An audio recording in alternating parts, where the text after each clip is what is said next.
Pleased to be joined with Christy Wright. She's the author of a new book that will come out in September. Take Back Your Time, the guilt-free guide to life balance. And, Christy, I heard you talking on the Dave Ramsey show, and I said I have to contact you because I thought that your conversation about balance in terms of priorities was fascinating. And I wrote down what you said on the show. You said it's about doing the right things at the right time. So can you elaborate on that? Yeah, absolutely. Well, thank you for having me. I'm so excited to hang out today.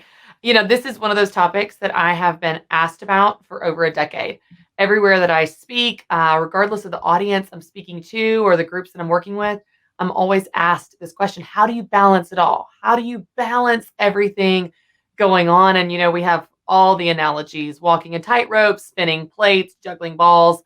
And to be honest, I feel like I can do all of that and still feel out of balance. So that's what really led me to my new book called Take Back Your Time, the guilt-free guide to life balance. And in this book, I offer a new definition of balance. And I believe that we feel this pressure to do everything for an equal amount of time, but I don't think that's actually what leads to a sense of balance. Instead, when we do the right things at the right time, you will feel the sense of balance you've been looking for. And it really comes down to knowing what's right for you right now, spending your time on that and being present for it. And when you do that in a very practical way in your life, you will actually feel that sense of balance you've been wanting all along.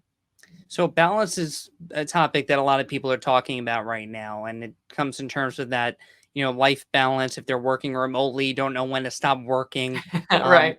what would you tell those people? How do you find time for work and make sure that you're staying on top of what you have to accomplish there, but also enjoying friends and family? Sure. Well, it is difficult. I don't want to say that it's not difficult. I have three kids under age 7. I work full time. I'm in seminary. I totally get it. It is hard, but it's possible. And I think it comes down to taking this elusive idea of balance that seems to haunt us no matter what we do. One of the things I've noticed is that we don't know what balance is. We just know we don't have it. And so instead, I wanted to nail it down and define it and say life balance isn't doing everything for an equal amount of time. It's about doing the right things at the right time. But if you're going to do that, you need to know what the right things are. So in any given season, I encourage people to evaluate what's right now. And even within a season this week or today, ask yourself what's right now.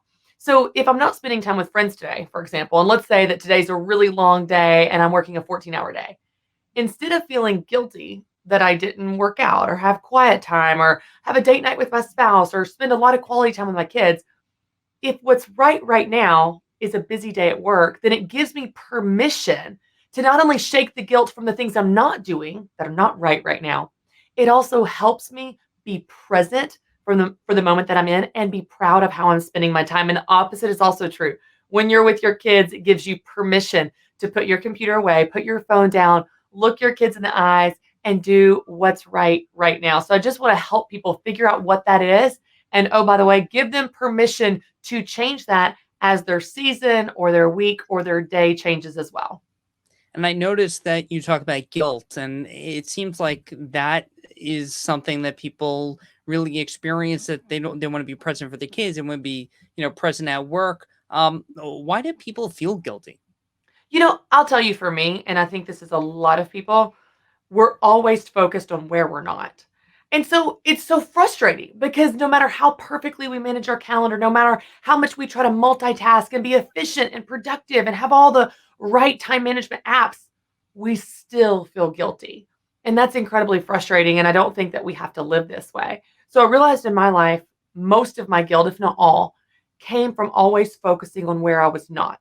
So when I was at work, I was worried about my kids. Are they okay? Am I a bad mom? Did I forget their lunch? When I'm at home, I'm thinking about work. I'm looking at my phone. I'm checking email. Oh, I forgot about that deadline. I need to catch up on that project. Well, let's go ahead and acknowledge. If you live your entire life this way, always focused on where you are not, then of course you feel guilty because you're always focused on what you're not doing. And by the way, you're robbing yourself of experiencing the very moment that you're in. So there's a very powerful aspect of this, and I talk about this in my book on the fifth step when I walk through the path to balance, on being present for what matters. Because even if you create the most perfect schedule in the world, and I talk about that in the book, if you're not present for it, you miss it. So it really can come down to something as simple and practical as flipping your focus to what's in front of you. When you're at work, be there. When you're at home, be there. Wherever you are, be where your feet are, and watch how that helps you shake the guilt of where you're not and actually embrace and enjoy the moment that you're in.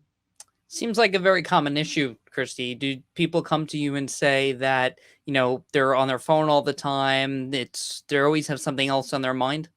Yeah, I felt that too. I mean, we could dive into all the addictive nature of social media and technology. And I don't hate technology. It's a great tool, but there's fascinating and alarming research on the addictive nature of technology. In fact, research shows that our brains release dopamine every time we get a notification on our phone, whether it's through Instagram or text message. Right. Well, that reward seeking loop in our brain tells us to do that more. So it's telling us to pick up our phone over and over again, even if it doesn't ring, even if you don't get a new notification.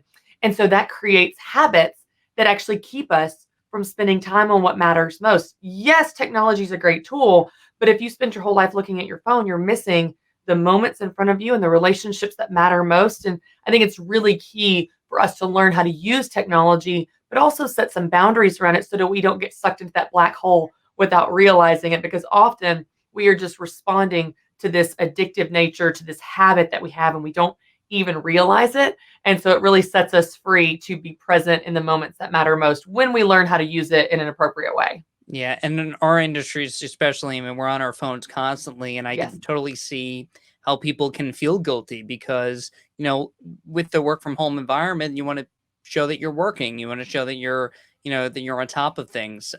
Is balance, do you feel, really associated with happiness? And when people do achieve balance, which I assume could be different for everybody, um, is that really tied to one's happiness? Yeah, I think it is, because I think what we're asking and what I'm asked all the time is, how do I balance it all? How do I have life balance? I think what we're really asking is something different. I think we're asking, how can I be confident in my choices when I say yes to this thing and no to that thing and stop feeling guilty? How can I enjoy my life more? How can I be proud of how I spend my time? And truly, how can I just be happy and enjoy my life? And so I think when we ask about how to have more life balance, we're actually asking a lot of those questions.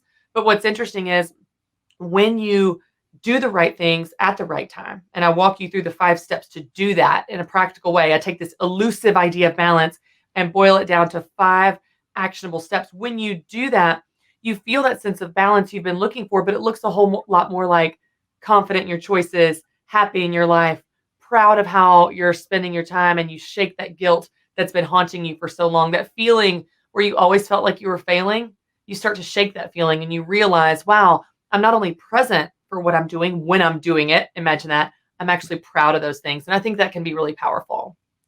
So you said that you've been talking about this for many years. How long have you been talking about this? I guess this issue of balance has been really around forever. Yeah, it has, but it's taken on a whole new meaning when you look at even from in the 40s with the 40-hour work week, and Henry Ford actually created the 40-hour work week. Then you look at the evolutions of, in technology coming in, you've got smartphones in your pocket where you're on 24 hours a day. And now, even since COVID, there's a different level of expectation around connectivity, like you talked about, where the lines between work and home are blurred. And we kind of feel like we're trying to do all of them all the time and we're doing none of them well. And so I think it's that much more of an important topic. But, when I became a professional speaker 11 years ago, one of the very first topics that I was booked to speak on was this topic of life balance. And, to be honest, in those early days, we were scrappy and we were just, getting speakers out there. And so, we'd get requests. Do you have a speaker on life balance? Yes, we do. Christy, Christy Wright will go.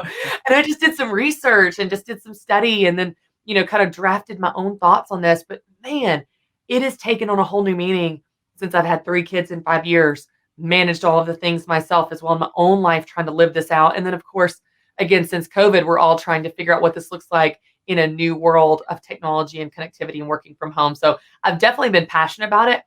But the fact that I'm asked about this more than any other topic made me want to write a book on this, because I'm a problem solver. I want to help people with their pain points. And this is definitely, definitely a pain point for people. Yeah, I really do like what you guys do over there, Ramsey Solutions. I Thank you. listen when I can. Let me ask you before I let you go.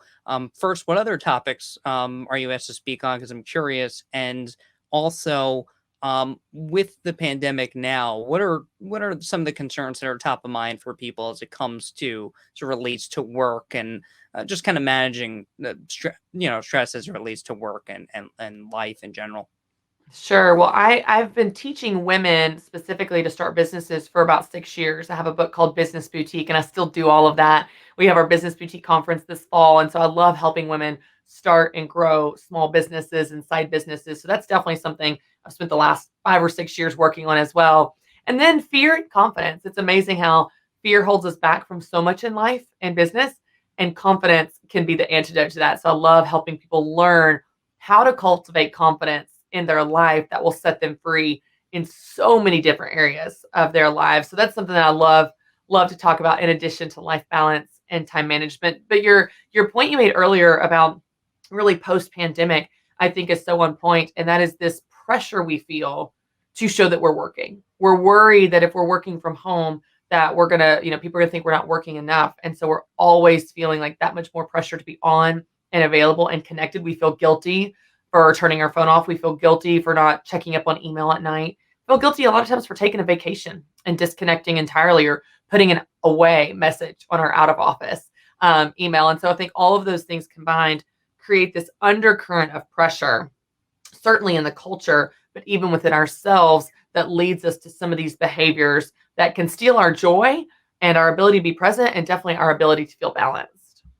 Oh, it's a topic that's very interesting. It's fascinating. I pre-ordered the book. You can do so on ramseysolutions.com. Let me show the book cover again. It's Take Back Your Time, The Guilt-Free Guide to Life Balance. Christy Wright, enjoyed chatting with you, and thanks for your time today. Thank you so much for having me. I appreciate it.